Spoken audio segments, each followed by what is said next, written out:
Okay, so welcome back to the channel. So I want to do a quick video on the CH Precision optic plate for the SIG P320. More specifically, I'm going to put mine on the P320 X10. But when I ordered this, when you go to their website, they have like different, of course, they have different plates for whatever generation of P320 you have. And one of the things I found that it's kind of a little bit hard to sort of figure out which gun you have without actually taking your plate off or your optic off and then actually looking at the holes. But that's basically how you have to figure it out. And the thing is, I'm still not even sure if I even ordered the right one. But we're going to find out here in a second, though. So, but yeah, this is the CH Precision adapter plate for the SIG P320. So let's just get into this and see what we're dealing with. Now, I got this mounted on here just directly onto the slide. Now, the thing is, when I put this optic on here, you know,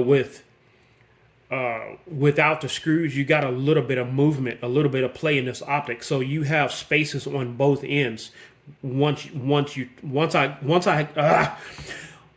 got it tightened down, I had it was almost like it was self-centering, and this optic, it sets directly in the middle of the slide. So now I have spaces on both ends of the optic. But and the optic that I'm using is the Swamp Fox Justice, which is, it has the Trigicon RMR footprint, which is always a good thing. So, but anyway, let's just see what we're dealing with here. Again, I'm not even sure if I got the right one. I think I did just by looking at it through the plastic. So, all right. We got Loctite, of course. This will go into my Loctite collection. And then we got, that's where I got it again, CH Precision. They're kind of the go-to for adapter plates. Okay, so now we got the optic plate itself. It's really thin, but just by looking at it though, I think it is the right one because, yeah, I think it's the right one. And then we have screws. Adapter, yeah, we have screws. I guess one of them will be to, now I think on this one, I'm pretty sure on this one,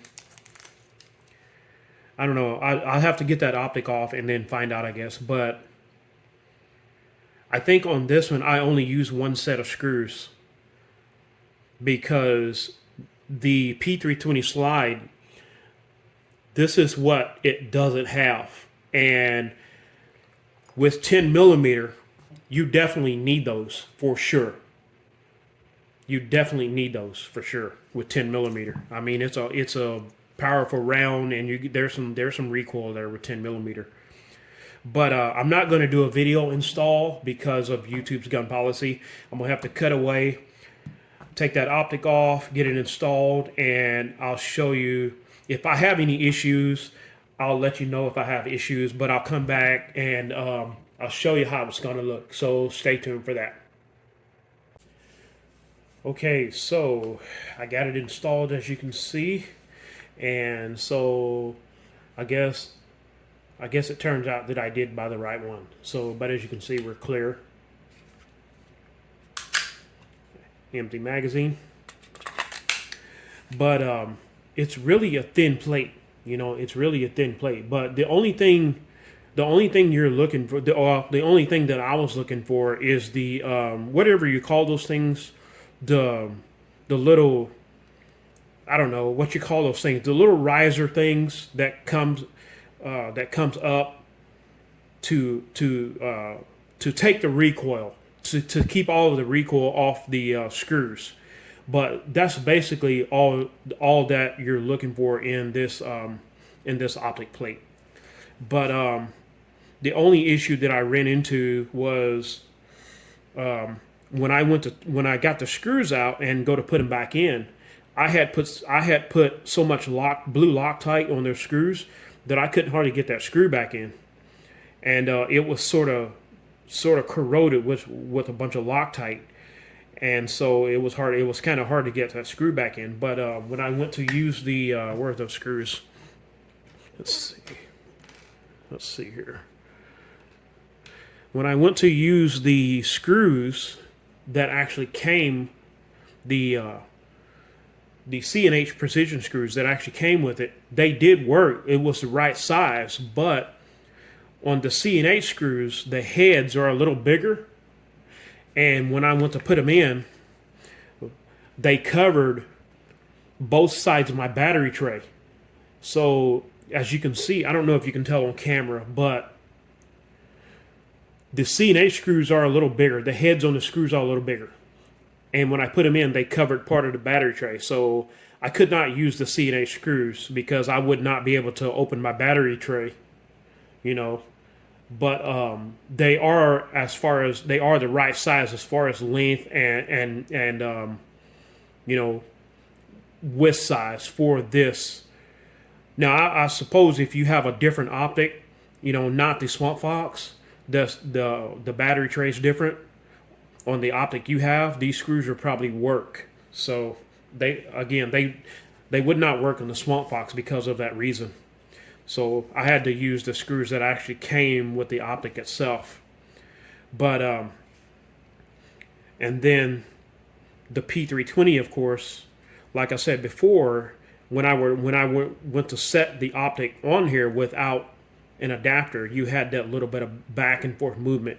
But with this plate, I did not have that, even with the iron shield on there. So I have a plate on here, an adapter plate, and I have a shield, the iron shield that's on top of that plate. But anyway, yeah, I just kind of wanted to do a video on this because I know a lot of people get their adapter plates from C&H. That's where I was told to buy one. But yeah, all I got to do is sight it in again, and I should be good to go. Oh, and I did order. I actually ordered yesterday. I actually ordered suppressor height sights for this gun. But I wasn't going to order suppressor height sights for this gun. I wasn't going to put them on here, but I'm actually going to use this gun. I'm actually going to not carry it, but I'm actually going to use it for a reason. So, and I want to get suppressor height sights for co-witness. I really do like these factory sights on here, but having an I mean, for the most part, I'm going to be using an optic, but I don't know. I feel I need suppressor height sights now. But yeah, the Swamp Fox overall is a really nice optic. I will be buying another one for another gun. Don't sleep on Swamp Fox. These are nice. These are really nice optics. But anyway, yeah, there's the C&H Precision adapter plate for the SIG P320. Thanks for watching.